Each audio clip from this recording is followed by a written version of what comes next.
Hello friends, तो आज के इस वीडियो में हम लोग पढ़ेंगे व्यंजन संधि। ठीक है, एंड व्यंजन संधि को शॉर्ट ट्रिक से कैसे हम लोग याद कर सकते हैं वो भी देखेंगे। तो सबसे पहले हम लोग देखते हैं कि व्यंजन संधि होता क्या है। तो व्यंजन के बाद स्वर या व्यंजन आने से जो विकार उत्पन्न होता है उसे व्यंजन संधि कहते हैं। ठीक है, यानी व्यंजन के बाद या तो स्वर आए या व्यंजन आए एंड उन दोनों के मिलने से जो विकार उत्पन्न होता है, जो परिवर्तन होता है, उसे हम लोग क्या कहते हैं? व्यंजन संधि कहते हैं।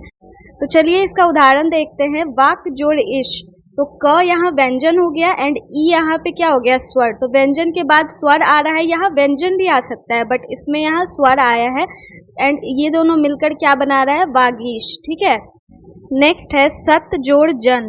तो सत यहाँ पे त क्या हो गया? व्यंजन हो गया एंड जो में क्या आ रहा है? अ आ रहा है। ठीक है, अ की मात्रा यानी स्वर हो गया, तो ये मिलकर क्या बना रहा है? सज्जन। ठीक है, तो इसे व्यंजन संधि कहेंगे। ठीक है, अब हम लोग देखेंगे व्यंजन संधि के नियम। एंड व्यंजन संधि के टोटल 7 नियम होते हैं एंड उसे हम लोग देखेंगे शॉर्ट ट्रिक से कैसे याद रख सकते हैं। सबसे पहला नियम है, पहला वर्ण कन्वर्ट होता है तीसरे वर्ण में। ठीक है, फर्स्ट वर्ण, पहला वर्ण कन्वर्टेड इनटू तीसरा वर्ण। ठीक है, तो व्यंजन का पहला वर्ण कौन कौन सा होता है? क, च, ट, त एंड प। ठीक है, किसी भी वर्ण, ये क्या है? किसी भी व्यंजन का पहला वर्ण तो यही होता है ना, तो ये कन्वर्ट हो जाएगा तीसरे वर्ण में। क का तीसरा वर्ण होता है ग, च का तीसरा वर्ण ज, ट का तीसरा वर्ण ड एंड त का तीसरा वर्ण द एंड प का तीसरा वर्ण ब। ठीक है, आई होप कि आप लोग समझ गए होंगे। तो पहला नियम है, बस इतना याद रखेंगे, पहला वर्ण कन्वर्टेड इनटू तीसरा वर्ण। तो चलिए उदाहरण देखते हैं। दिक जोड़ गज, तो यहाँ दिक में पहला वर्ण है क, तो ये जो पहला वर्ण क है ये कन्वर्ट हो जाएगा तीसरे वर्ण में एंड बन जाएगा ग, तो ये हो जाएगा दिग्गज। ठीक है, नेक्स्ट है अच जोड़ अंत, तो यहाँ पे जो च है ये पहला वर्ण है, तो च कन्वर्ट हो जाएगा ज में, अपने थर्ड वर्ण में। ठीक है, नेक्स्ट है सट जोड़ आनंद, तो ट यहाँ पे पहला वर्ण है, ट की जगह यहाँ क्या हो जाएगा? तीसरा वर्ण यानी ड। सत जोड़ गुण, तो यहाँ त जो है वो पहला वर्ण है, तो त कन्वर्ट हो जाएगा द में, हो जाएगा सद्गुण। ठीक है, आई होप कि आप लोगों को समझ में आया होगा। चलते हैं इसके दूसरे नियम पे। दूसरा नियम ये कहता है कि पहला वर्ण जो है वो कन्वर्ट हो जाएगा 5वें वर्ण में। ठीक है, तो चलिए इसका उदाहरण देखते हैं। वाक जोड़ मैं, तो वाक में क यहाँ पे पहला वर्ण है, क कन्वर्ट हो रहा है किसमें?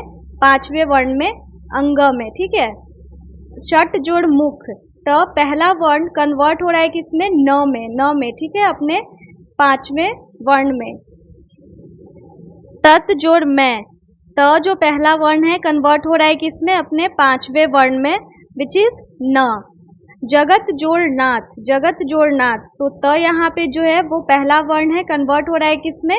न में, अपने 5वें वर्ण में। ठीक है, तो बेसिकली हम लोगों ने अभी तक 2 नियम पढ़ा एंड पहला नियम यही है सिंपली कि पहला वर्ण कन्वर्ट हो जाएगा तीसरे वर्ण में एंड दूसरा ये है कि दूसरा नियम ये है कि पहला वर्ण कन्वर्ट हो जाएगा 5वें वर्ण में। ठीक है, तो तीसरा नियम है छ संबंधी नियम। अगर इसे हम लोग शॉर्ट में देखें तो सिंपली ये है कि छ जो है वो हमेशा च में कन्वर्ट हो जाएगा। ठीक है, लेकिन एक चीज जो हम लोग याद रखेंगे इसमें, कहीं भी अगर हर्ष स्वर हो या दीर्घ स्वर हो एंड उसके बाद छ हो, तो ये जो छ है, ये छ हमेशा कन्वर्ट हो जाएगा किसमें? च में। ठीक है, ये छ कन्वर्ट हो जाएगा च में। शॉर्ट ट्रिक यही है, छ कन्वर्ट हो जाएगा च में।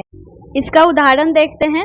स्व जोड़ छंद, तो यहाँ व में क्या है? अ है यानी स्वर है, तो स्वर के बाद क्या है? यहाँ छ है, स्वर प्लस छ, तो ये छ किस में कन्वर्ट हो जा रहा है? च में एंड बना दे रहा है स्वच्छंद। ठीक है, अनु जोड़ छेद, नु है यहाँ पे, यानी इसमें क्या है? बड़ी ऊ की मात्रा, दीर्घ स्वर। ये क्या था? व था, यानी अ यानी हर्ष स्वर, तो हर्ष स्वर प्लस छ मिलकर बनाया स्वच्छंद। छ सिंपली कन्वर्ट हो जा रहा है च में। ठीक है, नेक्स्ट है अनु जोड़ छेद, तो यहाँ नु में बड़ी ऊ की मात्रा है, दीर्घ स्वर है, तो दीर्घ स्वर प्लस छ, तो छ सिंपली किस में कन्वर्ट हो जाएगा? च में, तो अनुच्छेद। नेक्स्ट है वी जोड़ छेद, तो वी में ई स्वर है, तो ई एंड प्लस छ है तो छ कन्वर्ट हो जा रहा है यहाँ पे च में, ठीक है। ह्रस्व स्वर जो होता है वो मेनली 4 होता है, अ, ई, उ एंड री, ठीक है। एंड दीर्घ स्वर जो है, बाकी इसके अलावा जितने भी स्वर हैं वो सब दीर्घ स्वर कहलाते हैं। तो हर्ष स्वर जो है वो 4 होता है एंड दीर्घ स्वर 7 होता है, इसे याद रखेंगे। नेक्स्ट हम लोग देखेंगे त संबंधी नियम, जो कि चौथा नियम है। तो ये बहुत ही ज़्यादा सिंपल है। त के बाद अगर च या छ आए तो ये कन्वर्ट हो जाएगा च में। अगर त के बाद अगर ज या झ आए तो कन्वर्ट हो जाएगा ज में। यदि त के बाद ट या थ आए तो वो कन्वर्ट हो जाएगा ट में। यदि त के बाद ड या ढ आए तो वो कन्वर्ट हो जाएगा ड में। एंड यदि त के बाद ल आता है तो ल में ही कन्वर्ट होगा, ठीक है।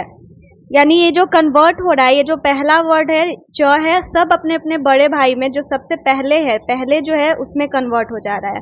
सबसे पहला वर्ड में यहाँ पे भी देख सकते हो, च पहला है तो च में कन्वर्ट हो जा रहा है, ज पहला है तो ज में कन्वर्ट हो जा रहा है। बस इसे याद रखेंगे कि त के बाद अगर ये सब आता है, ये अपने पहले वाले वर्ड में कन्वर्ट हो जा रहा है, ठीक है। तो उदाहरण देखते हैं। उत जोड़ चारण, त के बाद च आया है तो किस में कन्वर्ट हो जाएगा, पहले वाले में यानी च में। सत जोड़ जन, त के बाद ज आया है तो ज आ रहा है तो किस में कन्वर्ट हो जा रहा है, ज में। बहुत जोड़ टीका, बहुत टीका, तो त के बाद ट आ रहा है तो ऑब्वियसली ट जो है ट में ही कन्वर्ट हो जाएगा। उत जोड़ डयन, तो त के बाद ड आ रहा है तो त किस में कन्वर्ट हो जाएगा, ड। उत जोड़ लास, तो यहाँ पे कोई चेंजेस नहीं होगा क्योंकि यहाँ ल है, ल जो है वो अपने आप में ही कन्वर्ट हो जाता है तो हो जाएगा उल्लास, ठीक है। तो त संबंधी के पहले नियम में हमने देखा कि त के बाद यदि च छ हो तो पहले वाले में कन्वर्ट हो जा रहा है यानी च में। ज झ हो तो पहले वाले में कन्वर्ट हो जा रहा है ज में। ट ठ हो तो ट में कन्वर्ट हो जाएगा। ड ढ हो तो ड में कन्वर्ट हो जाएगा। एंड यदि ल हो तो वो ल में ही कन्वर्ट होगा। तो इसके 2 नियम और है, तो चलिए देखते हैं। त के बाद यदि श हो, एंड ये श कौन सा है, तलाश वाला श, तो ये जो त है वो कन्वर्ट हो जाएगा च में एंड श कन्वर्ट हो जाएगा छ में, ठीक है। इसे याद रखेंगे। उदाहरण देखते हैं। उत जोड़ श्वास, उत जोड़ श्वास, तो यहाँ त के बाद क्या है, श है, तो ये श किस में कन्वर्ट हो जाएगा, छ में, उच्छ्वास, ठीक है। नेक्स्ट है। यदि त के बाद ह हो, यदि त के बाद ह हो तो त कन्वर्ट हो जाता है द में एंड ह कन्वर्ट हो जाएगा ध में। उदाहरण देख लेते हैं। उत जोड़ हार, तो यहाँ पे त के बाद ह है तो त कन्वर्ट हो जा रहा है द में एंड ह कन्वर्ट हो जा रहा है ध में। उधार को हम लोग ऐसे भी लिख सकते हैं, यहाँ पे ध छुपा हुआ है, नीचे में लगा है, एंड इसे हम लोग इस तरीके से भी लिख सकते हैं जिसमें त जो है वो द में कन्वर्ट हो रहा है एंड ह जो है वो ध में कन्वर्ट हो रहा है, ठीक है। आई होप कि आप लोगों को समझ में आ रहा होगा। नेक्स्ट है न संबंधी नियम। तो इसमें देखते हैं री, र, श प्लस स्वर, एंड इसके बाद अगर न आए तो ये न टवर्गी न में कन्वर्ट हो जाता है, ठीक है। री, र, श प्लस स्वर आए एंड उसके बाद अगर न आए तो ये न कन्वर्ट हो जाता है टवर्गी न।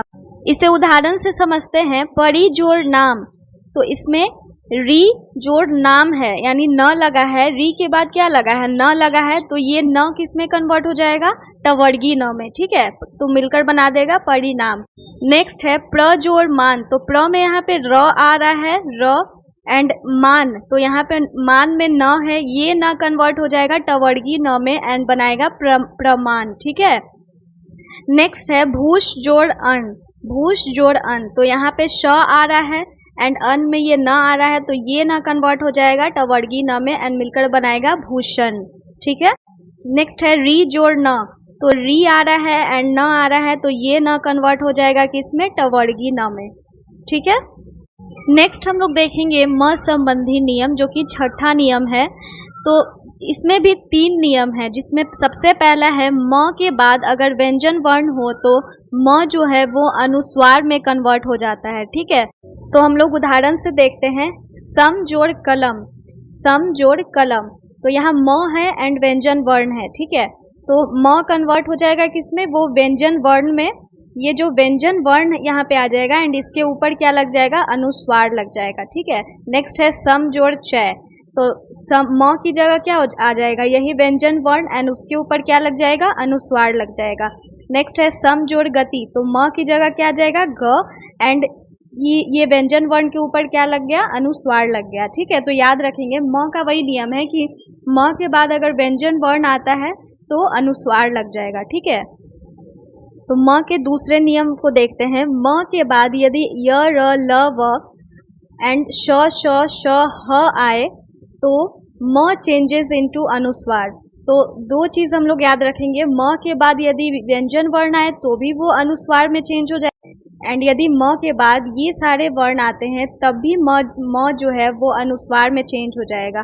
म के बाद क्या आ जाएगा, अनुस्वार आ जाएगा। ठीक, तो देखते हैं उदाहरण से। सम जोड़ योग मिलकर बना रहा है संयोग, क्योंकि म के बाद य आया है एंड म चेंज हो जाएगा किसमें, अनुस्वार में। सम जोड़ रक्षक, तो म के बाद र आया है तो किसमें, म जो है वो अनुस्वार में चेंज हो जाएगा एंड मिलकर बनाएगा संरक्षक। नेक्स्ट है सम जोड़ हार, तो म के बाद ह आया है, मिलकर बना रहा है संहार।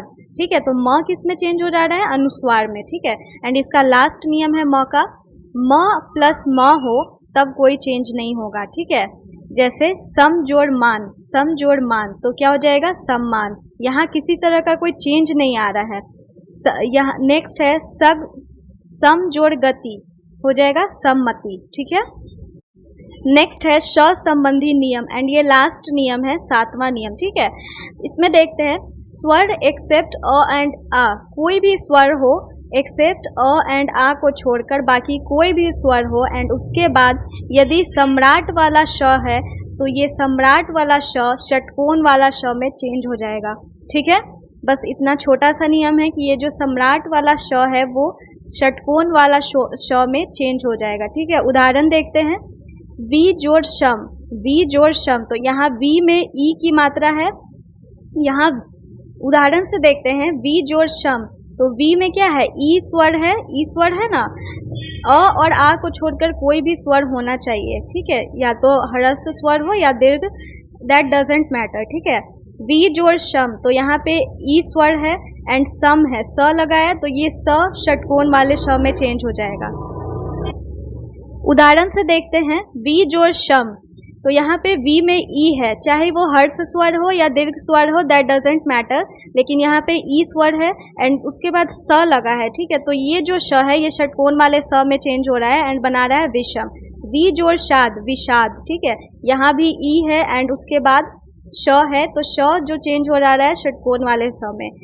शु जोड़ क्षमा चेंज हो रहा है सुषमा में, तो यहाँ शु में उ स्वर की मात्रा है एंड उसके बाद स है, तो ये जो सम्राट वाला श है वो चेंज हो जा रहा है षटकोण वाले श में। ठीक है, यहाँ पे हमारा व्यंजन संधि समाप्त होता है एंड आई होप कि आप लोगों को समझ में आया हो। अगर इसके अलावा भी कोई प्रॉब्लम हो तो आप लोग कमेंट बॉक्स में कमेंट कर सकते हैं।